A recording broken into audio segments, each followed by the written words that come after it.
एक छोटे से शहर से निकली एक लड़की जो कभी ग्वालियर में जाती है और अपना सपना पूरा नहीं कर पाती तो वो अपनी बेटी को उस सपने के लिए आगे करती है। मेरी मदर का स्टार्टिंग से ही सपना था कि मेरी बेटी कुछ अच्छा करे। उनका बहुत पहले से था कि वो डॉक्टर बने। बचपन आपका कहाँ बीता? स्टार्टिंग से ही मेरा सब कुछ ग्वालियर में। एजुकेशन में शुरुआत कहाँ से? मेरा स्कूल लाइफ पूरा डीएवी हाई सेकेंडरी स्कूल में था। 12th में मेरा 91% स्कोर था। 10th में आपके क्या रिजल्ट रहे? 10th में मेरा 63%। ये 63 से 91 तक और आज नीट में 692 तक नंबर ले आने, आपको कब पहली बार लगा कि आपको नीट की तैयारी करनी चाहिए? स्टार्टिंग से था। मम्मी बोलती थी कि तुम्हें ऐसा करना है, डॉक्टर बन के दिखाना है। 11th में मैंने देखा कि पेरेंट्स बहुत ज़्यादा बोल रहे हैं, उनको लगता है उनका ड्रीम है। तो एमबीबीएस करने के बाद हम डॉक्टर बने या प्रोफेसर बने या दोनों बने, मेडिकल कॉलेज में पढ़ाएं? पहले तो मैं पीजी ही देखूंगी और पीजी में अच्छे रैंक से सर्जन बनने की कोशिश है। चाहता है तो अगर मौका मिला तो प्रोफेसर बनने की भी कोशिश रहेगी। सर्जन क्यों बनना चाहती हैं? मेडिसिन में क्यों नहीं जाना चाहती? सर्जन मतलब जीवन का कोई ऐसा भाग जहां आपको लगा हो कि सर्जन होना ज़्यादा ठीक है, मैं लोगों की ज़्यादा मदद कर पाऊंगी? सर्जन एक ऐसी कंडीशन में काम आता है जब वो कोई और हेल्प नहीं कर सकता, वो एक अलग ही कंडीशन बन जाती है सर्जन के लिए। आप देख रहे हैं दैनिक तत्काल संदेश का कैरियर नामा। इस सेक्शन में हम ऐसे छात्रों को ढूंढ कर लाते हैं जो अपने क्षेत्र में विशेष उपलब्धि हासिल करते हैं। आज हम देखेंगे कि एक छोटे से शहर से निकलकर किस प्रकार से छात्र अपने लिए एक अलग आकाश बनाने की कोशिश कर रहे हैं, और जब ये एक पीढ़ी में सफल नहीं हो पाते तो अगली पीढ़ी तक सपनों को किस प्रकार लेके जाते हैं, उसकी जीती जागती उदाहरण एक छोटे से शहर से निकली एक लड़की जो कभी ग्वालियर में जाती है और अपना सपना पूरा नहीं कर पाती तो वो अपनी बेटी को उस सपने के लिए आगे करती है। एमबीबीएस में अच्छे रैंक पाने वाली एक लड़की, आज वही बेटी जब नीट में अपना एक अच्छा मुकाम बनाती है, एक टॉपर की तरह आती है, तो उसकी क्या तैयारियां रहीं, उसने किस प्रकार से इस अचीवमेंट को अचीव किया है, उसके लिए हम आज चर्चा करेंगे आज अनुष्का कुशवाहा से, जो आज अपने ननिहाल आई हुई हैं, रीवा आई हुई हैं। तो सबसे पहले मैं अनुष्का जी का स्वागत करूंगा और उनको बधाई दूंगा कि वो मध्य प्रदेश बल्कि ऑल इंडिया रैंकिंग में अच्छी रैंकिंग पर आई हैं और नीट उन्होंने फाइट किया है और जल्द ही वो किसी एम्स में, हम आशा करते हैं कि वो डॉक्टर की ट्रेनिंग कर रही होंगी, एमबीबीएस कर रही होंगी।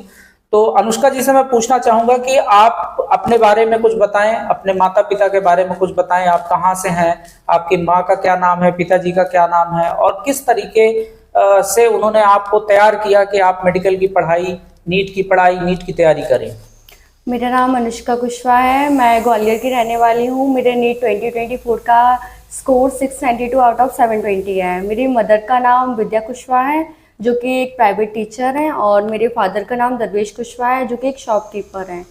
मेरी मदर का स्टार्टिंग से ही सपना था कि मेरी बेटी कुछ अच्छा करे। उनका बहुत पहले से था कि वो डॉक्टर बने, तो उसी को लेकर मैंने भी आगे प्रिपरेशन की अपना, और आज अच्छा रिजल्ट पा रही हूँ। बचपन आपका कहाँ बीता? आप तो शुरू से ग्वालियर में रही या कहीं और? आपने स्टार्टिंग से मेरा सब कुछ ग्वालियर में ही था। स्कूल वगैरह और कोचिंग सारी ग्वालियर से ही किया मैंने। एजुकेशन में शुरुआत कहाँ से हुई? क्या स्कूल रही आपकी? क्या आपके अचीवमेंट रहे स्कूल लाइफ में?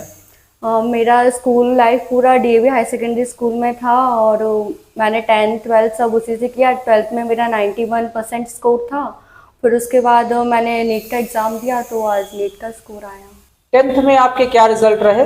10th में मेरा 63% था। और तो ये 63 से 91 तक और आज नीट में 692 तक नंबर ले आने का जो आपका एक यात्रा रही, उस यात्रा के बारे में आपको कब पहली बार लगा कि आपको नीट की तैयारी करनी चाहिए थी?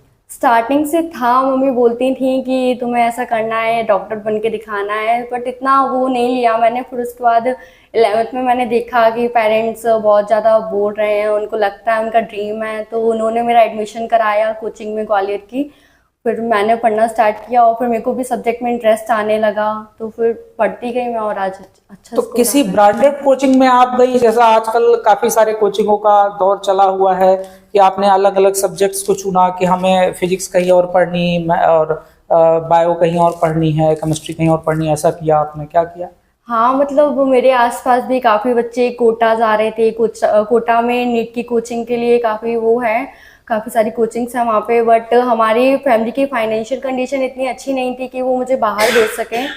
तो मैंने फिर ग्वालियर से ही अलग अलग कोचिंग्स ली थी, separate coaching physics, chemistry, bio की, और वहीं से अपनी प्रिपरेशन की।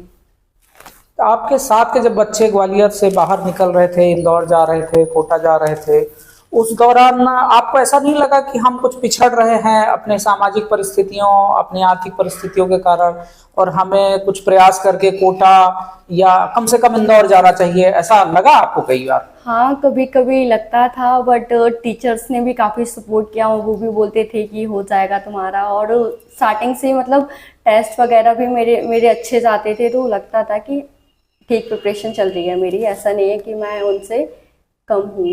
स्कूल के दौरान आपको कोई ऐसा टीचर जिसने आपको सबसे ज्यादा प्रभावित किया हो, इनकरेज किया हो? हाँ, मेरे प्रिंसिपल सर थे, वो मतलब काफ़ी इनकरेज कर। आपने कैसे तैयारी शुरू की? मैंने 10th तक तो स्कूल में ही था, कोई कोचिंग वगैरह ज्वाइन नहीं की थी। उसके बाद 11th में मैंने सेपरेट कोचिंग्स ली थी, तीनों सब्जेक्ट की सेपरेट कोचिंग ली आपने।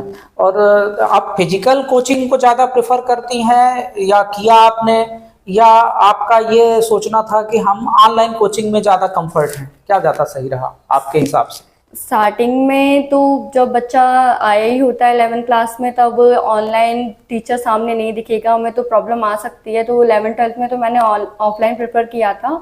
बट जब एक बार मैंने पढ़ लिया था, तो फिर मैंने ड्रॉप ईयर में ऑनलाइन किया था, तो ठीक था। अच्छा, टेस्ट सीरीज भी काफ़ी सारे जो कोचिंग संस्थान हैं या ऑनलाइन कोचिंग सेंटर्स हैं वो उपलब्ध कराते हैं, तो उसको भी आपने लिया, उससे भी प्रैक्टिस की?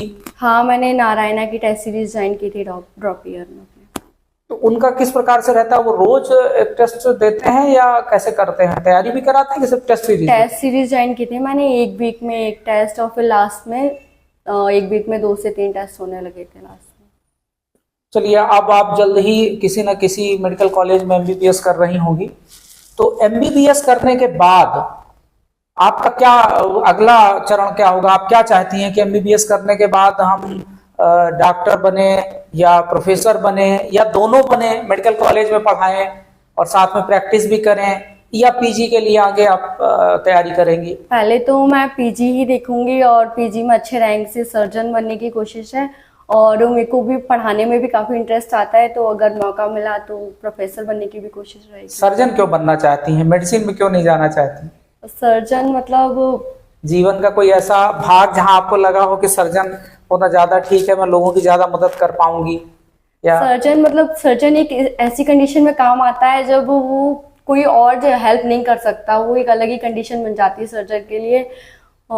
इंसान मतलब लाइफ के बीच में हाँ, सेविंग का काम करता है, अलग ही। अच्छा, ये बताएं कि जैसे अभी आप जो नए बच्चे आ रहे हैं जिनका इस साल नहीं हो पाया, वो ड्रॉप आउट होंगे, अगले साल फिर तैयारी करेंगे, उनके लिए आप क्या कहना चाहेंगे कि कहाँ कमियां रह जाती हैं कि जिसकी वजह से लड़के नीट में नहीं आ पाते या किसी भी कंपटीशन में नहीं आ पाते? जेई के भी लड़के होते हैं। मेरा ओवरऑल जो प्रश्न है वो लेकर के है कंपटीशन को, कि लड़के जब नहीं हो पाते तो डिमोरलाइज होते हैं। तो कौन सी चीजें, यदि 3 चीजों पर मैं बात करूं कि वो कौन सी 3 चीजें हैं जिसको बेस करके कंपटीशन की तैयारी करें तो काफी अच्छा अपन कर सकते हैं? सबसे पहले तो हम सबको पता है जो नीट और जेई का एग्जाम है वो टोटल एनसीईआरटी बेस्ड आ रहा है, तो बच्चे को एनसीईआरटी ही पढ़ना चाहिए, किसी और रिसोर्सेज के लिए नहीं भागना चाहिए।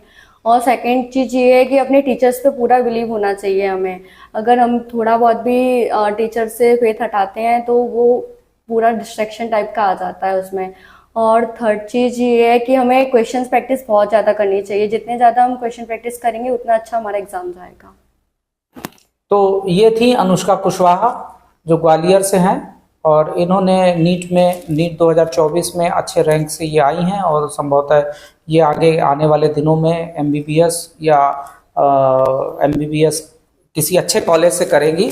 इनके लिए हमारे तरफ से शुभकामनाएं हैं, और सभी छात्रों के लिए प्रेरणा का स्रोत बने। इसी के साथ आप सबका धन्यवाद। Thank you.